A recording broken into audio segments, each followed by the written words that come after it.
अगर आप कर रहे हैं यूजीसी नेट जून 2025 की प्रिपरेशन तो इस वीडियो को एंड तक देखना ना भूले, क्योंकि होने वाला है इसमें पूरी ट्रिक्स, स्ट्रेटजीज और किस तरीके से हम 220 प्लस स्कोर को बैलेंसिंग करके और मोर देन 220 प्लस स्कोर ला सकते हैं हम। इसी के साथ मैं कीर्ति मोरवार आप सभी का स्वागत करती हूँ with a strategy with beginners, how to start the strategy, how to start with best strategy so that you can get all India rank 1। चलिए देखते हैं। इसी के साथ ये हमारा व्हाट्सएप कम्युनिटी चैनल है जिसे आप जाकर ज्वाइन कर सकते हैं, जिसका लिंक डिस्क्रिप्शन बॉक्स में दे दिया गया है with all the open chats, PDFs, free PDFs, job updates, commerce job updates and lots of updates. चलिए आगे चलते हैं स्ट्रेटजी की तरफ कि किस तरीके से मैम पढ़ा जाए कि दोनों पेपर में हम बेस्ट ऑफ आउटपुट हमारा दे सके। तो वो देने के लिए सबसे पहले हम ये देखते हैं कि paper 1 and paper 2। Paper 2 ma'am basically general paper है एंड पेपर 2 जो है मैम वो बेसिकली है हमारा कॉमर्स। अब किस तरीके से करें मैम कि दोनों पेपर का जो वेटेज है वो बैलेंसिंग पर आ जाए, यानी क्या हो जाए, वो बैलेंस्ड वेटेज हो जाए। अब वो कैसे किया जाए मैम, तो उसे करने के लिए सबसे पहले करनी होगी मेहनत। वो मेहनत ऐसी होनी चाहिए दैट इज स्मार्ट वाली मेहनत, स्मार्ट वर्क करना होगा। जनरल पेपर टोटल 100 मार्क्स का होता है एंड कॉमर्स वाला पेपर टोटल 200 मार्क्स का होता है। बेसिकली मैम इसमें 50 क्वेश्चंस होते हैं और यहाँ पर 100 क्वेश्चंस होते हैं। अब हो ये रहा है यहाँ पर कि 50 में से मैम मैं अप्रॉक्स 37 to 42 का वेटेज लेकर चल सकती हूँ, बिल्कुल। और यहाँ पर मैम अगर मैं वेटेज लेकर चलूँ 160 to 180 के बीच का टारगेट, तो कहीं ना कहीं मैं 220 तक का 180 एंड 40 दैट इज 220 प्लस का टारगेट ले सकती हूँ, बिल्कुल ले सकते हैं। लेकिन ये कैसे किया जाए मैम, इसे करने के लिए आपको बैलेंस करना बहुत ज़रूरी है मैम। टोटल 10 यूनिट्स होती है पेपर 1 में एंड पेपर 2 में भी टोटल 10 यूनिट्स होती हैं। शुरुआत कैसे की जाए मैम, शुरुआत आपकी इस तरीके से होनी चाहिए कि you have to first pick up the easy notes with easy topics. Easy topic उठाएंगे सबसे पहले, क्योंकि don't settle with less. Less के साथ सेटल नहीं होना है मैम, लेस का मतलब नेट के साथ सेटल नहीं होना है, सेटल होना है जेआरएफ के साथ। No NET only JRF. Okay, तो पहली स्ट्रेटेजी तो ये होनी चाहिए कि कम में समझौता नहीं करेंगे मैम, लेकर तो जेआरएफ आएंगे with all India rank 1 AIR 1 के साथ मैम। तो ये बात तो पता है हमको 100% है, लेकिन कैसे किया जाए मैम इसे करने के लिए सबसे पहले जो आपको यूज़ करना होगा वो करना होगा अपने quality work, quality knowledge and quality study. Easy topic उठाएंगे, उसे लर्न करेंगे, उसके बेसिक्स को ध्यान से, आपको हर चीज़, आपका जो फंडा है वो एकदम क्लियर होना चाहिए आप सभी के सामने। सिलेबस जिस तरीके से आपके सामने होता है उसी तरीके से। और दूसरी चीज़ जो होनी चाहिए, स्लॉट्स में रिविजन बंटना चाहिए। For example right now you have 50 days, और 50 डेज को किस तरीके से बांटा जाए मैम, तो 50 डेज को बांटने के लिए मैम सबसे पहली चीज़ जो होगी वो होगी paper 1 and paper 2। Mind at that दोनों हमेशा साथ चलेंगे, पेपर 1 एंड पेपर 2, तो बहुत अच्छी स्ट्रैटेजी होगी। बनाते हैं शेड्यूल, तो मैम 50 डेज के शेड्यूल में यानी मैं डेली टोटल 20 यूनिट्स हो गई है पेपर 1 एंड पेपर 2 की। टेस्ट सीरीज आपने RPSC अड्डा की ले ली है मान लीजिए, है ना, बहुत अच्छा हो जाएगा। एंड वन मोर थिंग, जितना ज़्यादा बुक्स लेंगे उतना ज़्यादा कंफ्यूज होंगे, और यदि मैंने किसी बुक से कोई क्वेश्चन पूछ लिया तो you won't be able to answer that thing, क्योंकि आप इतना कंफ्यूज हो जाएंगे कि you won't be able to get exact what is asking. थोड़ा पढ़े, क्वालिटी के साथ पढ़े, है ना। तो 50 डेज की स्ट्रेटेजी क्या होनी चाहिए ma'am, basically your 20 unit should be divided accordingly.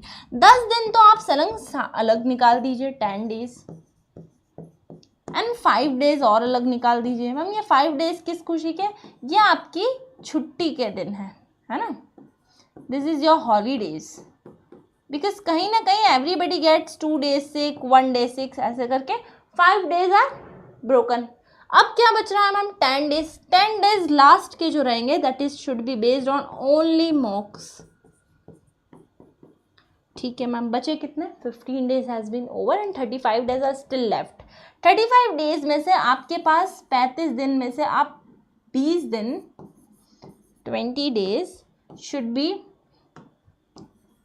20 days and here 15 days. Now what you have to do is, इन दिनों में आपका रिवीजन 2 बार हो जाना चाहिए पूरा, समझ रहे हैं आप, ये स्ट्रेटेजी होनी चाहिए। 20 डेज की जो आपकी स्ट्रेटेजी रहेगी उसके अंदर आप 20 यूनिट में से, यदि हम इस 20 में से DI और RC हटा दें, क्योंकि ये तो है मैम प्रैक्टिस पर बेस्ड, और DI और RC जो है प्रैक्टिस पर बेस्ड का मतलब होता है मैम डेली करना, इनको अंतिम चरण तक आपको इसे डेली करना है। तो ये तो हो गए एलिमिनेट, बचे कितने, 18 यूनिट्स। ठीक है मैम, इन 18 यूनिट्स में आपके पास है 20 डेज। 2 डेज यहाँ भी छुट्टी के मान लीजिए तो 7 दिन छुट्टी के हो गए। 2 डेज यहाँ छुट्टी के मान लिए, 18 दिन बचे, -2 फॉर हॉलीडेज, तो बचे कितने टोटल 18 डेज। और 18 डेज में आपकी तैयारी होनी चाहिए जमकर। ये 2 डेज हॉलीडे मतलब आप एक्सटेंड कर सकते हैं इसे, या हम इसे कह सकते हैं कि कहीं एक्स्ट्रा, फॉर एग्जाम्पल HRM बहुत बड़ी यूनिट है ना, या हम कह सकते हैं पेपर 1 के अंदर जो है वो ICT या फिर लॉजिकल रीजनिंग बहुत बड़ी यूनिट है। यदि आपको कोई भी यूनिट डिफिकल्ट लगती है तो यू विल गिव एक्स्ट्रा 1 और 2 डेज टू इट। ठीक है, 18 डेज में आपने इसको पूरा क्लियर कर लिया विथ 1 रिविजन, है ना। मैराथन्स ले ली डेली, है ना, एवरी संडे आप इसमें मॉक्स लगा रहे हैं। फिर क्या किया जाए मैम, अगला 15 दिन, अगले 15 दिन this is not that 1 day 1 unit revision, 1 day 1 unit is enough, I think so, but with more than 100+ मॉक्स of that particular unit. ये आपका टारगेट होना चाहिए कि यदि मैं 1 यूनिट 1 दिन में कंप्लीट कर रही हूँ तो क्या सिर्फ ये काफ़ी होगा? हाँ काफ़ी होगा, लेकिन कैसे होगा मैम, मुझे डेली 100 मॉक्स तो करना ही है, फिर चाहे मेरी यूनिट वो कंप्लीट होती है कि नहीं। Because at the end what will matter कि आपने PYQs से कितना सीखा, है ना। बेसिकली मैटर क्या करेगा, आपके एक्सपेक्टेड क्वेश्चंस MCQs से आपने कितना लर्न किया कि कैसे क्वेश्चंस बनते हैं। लास्ट के 15 डेज में you will divide this days into more bifurcation. कैसे डिवाइड किया जाए मैम, 10 डेज एंड 5 डेज। ये अब आपका बिल्कुल आधा कर दिया है टाइम टेबल। इन 10 डेज में यू विल डू ओनली मॉक्स। अब मैम हमने तो लास्ट में भी किया था, यही तो है। ये मॉक टेस्ट होंगे full length mock test, that will be based on paper 1 paper 2 daily. Okay, और ये होंगे जो आपकी टाइमिंग के अकॉर्डिंग चलेंगे विथ ईयरली। या हम इन 10 डेज में ले सकते हैं एक और चीज़, और वो हो सकती है मैम हमारी लास्ट 5 years के, let me just last 5 years PYQ of both papers।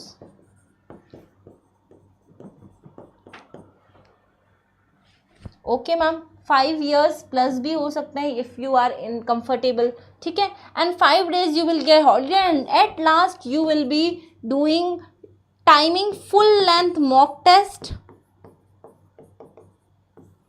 ये होनी चाहिए आपकी स्ट्रेटेजी इतनी दमदार कि देखते ही शेड्यूल लगना चाहिए you have done some sort of settlement, you are with dedication doing your study. और आपकी जो स्टडी का जो प्लान है वो इस डिसिप्लिन से होना चाहिए। 50 डेज है, 20 डेज जो है वो उसमें से 18 डेज रिविजन में लगा दिए, 2 days are extra in case you get any sort of work और कुछ भी, है ना। 2 दिन तो बीमारी हो जाते हैं हम आधी बार। 15 डेज यदि अलग से निकाले जाए तो उसमें जितने लास्ट 5 year के क्वेश्चन पेपर्स को 2024, 23, 22 एंड 21 एंड 20 5 साल के पेपर यू शुड। मैम हमारे पास 15 दिन और 5 साल के paper, they can be done 2 time. एक बार में तो किसी को याद नहीं होता है, so you can do those paper repeatedly 2 times at least. बिल्कुल मैम। और एट लास्ट क्या किया जा सकता है, तो ये 5 days जो है आपको छुट्टी मतलब in between if you get any sort of work, बीमार हो जाते हैं, कहीं जाना पड़ जाता है, तो वो छुट्टी दे दी मैम ने। एंड एट लास्ट 10 दिन की जो स्ट्रेटेजी होगी मैम, सिर्फ फुल मॉक टेस्ट, ये जितने ज़्यादा फुल लेंथ टेस्ट आप लगा सकते हैं उतने टेस्ट आपको लगाने होंगे। एक दिन के 2, 3, 4, how many you can sit, आपके सिटिंग आवर्स कितने हो सकते हैं। एंड इट्स नॉट लाइक कि आप हिट एंड ट्रायल मेथड का यूज़ कर रहे हैं, देखा और लगाया तुक्का नहीं। You have to work on your concept, आपको अपने कंसेप्ट क्लियर करने होंगे। यदि नहीं आता है, यू आर अ बिगिनर, या आप दिसंबर 2025 की प्रिपरेशन कर रहे हैं, तो you can purchase that batch. This is the batch of RPSC अड्डा। मैम क्या बैच है? अभिमन्यु बैच आप परचेज कर सकते हैं। अच्छे से कंसेप्ट्स को समझिए सो दैट फर्स्ट अटेम्प्ट में ही आपका JRF पक्का हो जाए, है ना। At least you should be very thorough, you should be very straight and determined to your objective, कि आपको लिटरली कुछ करने का जुनून है ना। जब तक खुद नहीं करेंगे, जब तक पसीना नहीं बहेगा, तब तक मैम कुछ नहीं करा सकते, कोई नहीं करा सकता जब तक खुद के अंदर से इनबिल्ट इन्फ्लुएंस नहीं होंगे। Inbuilt motivation is the biggest motivation. खुद के अंदर से हमको कुछ करना होगा, और वही है कि पूरा टाइम टेबल आपका इस तरीके से सेट होना चाहिए, ब्लूप्रिंट, कि वो पूरा आपका स्ट्रैटेजी को फॉलो करते हुए आपकी किस्मत आपका बिल्कुल साथ देगी, यदि आप अपना हार्ड वर्क, अपने स्मार्ट वर्क को साथ लेकर चलेंगे। ओके, तो इसी के साथ यही सबसे बड़ी स्ट्रैटेजी आप सभी के लिए। अगर आप टेस्ट सीरीज लगाना चाह रहे हैं, हिंदी इंग्लिश दोनों में लगाना चाह रहे हैं, बायलिंगुअल है, तो वो भी आप परचेज कर सकते हैं RPSC अड्डा से। और क्या अवेलेबल है मैम, तो ये टेक्निकल टीम है जिससे आप कांटेक्ट कर सकते हैं to purchase any of the batch. How to purchase, क्या प्रोसीजर रहेगा, वो सभी इस पर अवेलेबल होगा। But better mark it not to apply any hit and trial method. Authentic पढ़ाई कीजिए, अच्छे से पढ़ाई कीजिए, be sincere to your work, be discipline, be dedicated, अच्छे से पढ़ेंगे so that you can get all India rank through your discipline, है ना। खुद से कुछ करके दिखाने का जज्बा होना बहुत ज़रूरी है अपने अंदर। इसी के साथ यहीं वाइंड अप करेंगे हम इस स्ट्रेटेजी सेशन को, और मुलाकात होगी आप सभी के साथ इसी YouTube चैनल पर। सी या।